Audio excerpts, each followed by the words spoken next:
আজকে হেফাজতে ইসলামের এই মহাসমাবেশে দেশের বিভিন্ন জেলা থেকে কষ্ট করে উপস্থিত হওয়ায় আপনাদের সবাইকে জানাই আন্তরিক মোবারকবাদ। গত বছরের 5ই আগস্ট ছাত্র জনতার গণ অভ্যুত্থানে জালিম ফ্যাসিস্ট হাসিনা পালিয়ে গেলে আমরা বিজয়ের স্বাদ লাভ করি এবং হারানো স্বাধীনতা ফিরে পাই, যা অর্জিত হয়েছে সহস্রাধিক প্রাণ ও অকল্পনীয় আত্মত্যাগের বিনিময়ে। স্বাধীনতা আল্লাহ পাকের দান।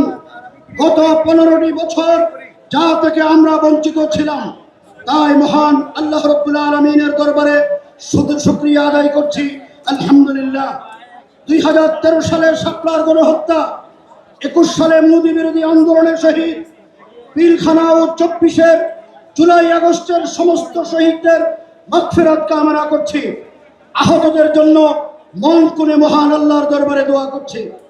প্রিয় তৌহিদি জনতা, আপনারা জানেন আমাদের দেশ এখন বহুমুখী সংকটে রয়েছে। সেই সাথে আগ্রাসী ভারতের ষড়যন্ত্র থেমে নেই।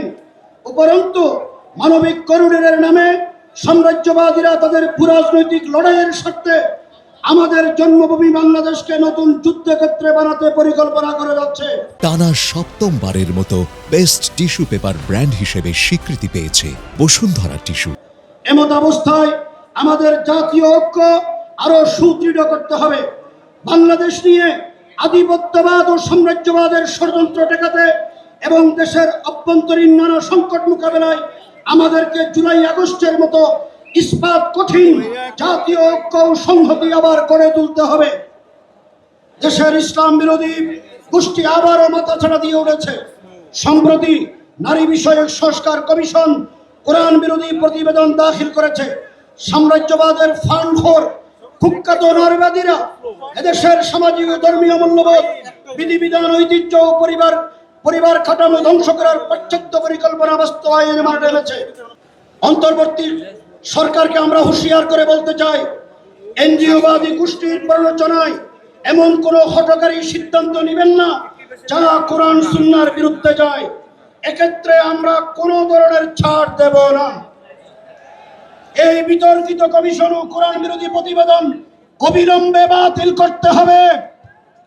জুলাই গণ অভ্যুত্থানের অন্যতম অংশীদার আলেম ওলামার পরামর্শ নিয়ে নতুন কমিশন গঠন করতে হবে।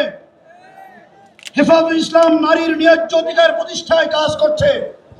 আমরা সরকারের নিকট দাবি জানাচ্ছি, দেশের যৌতুক প্রথা বন্ধের কঠোর আইনকরণ, শিক্ষা ও কর্মক্ষেত্রে নারীর নিরাপত্তা নিশ্চিতকরণ। এছাড়া গণমাধ্যম সংস্কার কমিশনে ফৌজদারি দণ্ডবিধি ও সাইবার সিকিউরিটি আইন থেকে ধর্ম অবমাননার শাস্তি সংক্রান্ত ধারাগুলো বাদ দেওয়ার সুপারিশ করেছে।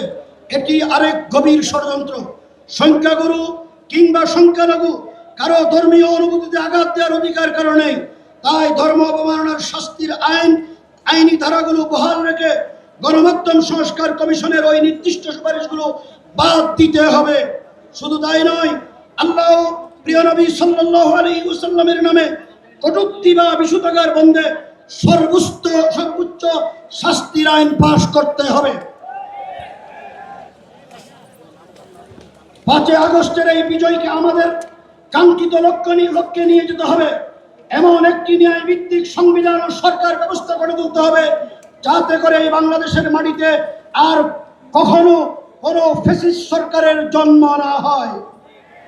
আমরা এমন বাংলাদেশ করতে চাই যেখানে সংখ্যালঘু সহ সব নাগরিকের জানমালের নিরাপত্তা, ধর্মীয় স্বাধীনতা ও ধর্ম পালনের অধিকার সুরক্ষিত থাকবে, কথা বলার স্বাধীনতা থাকবে, নাস্তিকতা ও মুক্তমনা চর্চার নামে কারো ধর্মীয় অনুভূতিতে আঘাত দেওয়ার সুযোগ থাকবে না, সংখ্যালঘুদের রাজনীতির বলির পাঠা বানানো যাবে না। দেশের স্বাধীনতা সার্বভৌমত্ব রক্ষায় এমন একটি বিভেদ মুক্ত সমাজ রাষ্ট্র ব্যবস্থা আমরা প্রতিষ্ঠা করতে চাই যেখানে কাউকে খুন, খুন, জেল, জুলুম ও পুলিশি নির্যাতন করা হবে না। গণহত্যার বিচারের পাশাপাশি ভারতীয় আধিপত্যবাদ ও আওয়ামী ফ্যাসিবাদের দালালদেরও বিচার করতে হবে। আমরা এদেশে ন্যায় বিচার ও ন্যায়ের শাসন প্রতিষ্ঠা করতে চাই।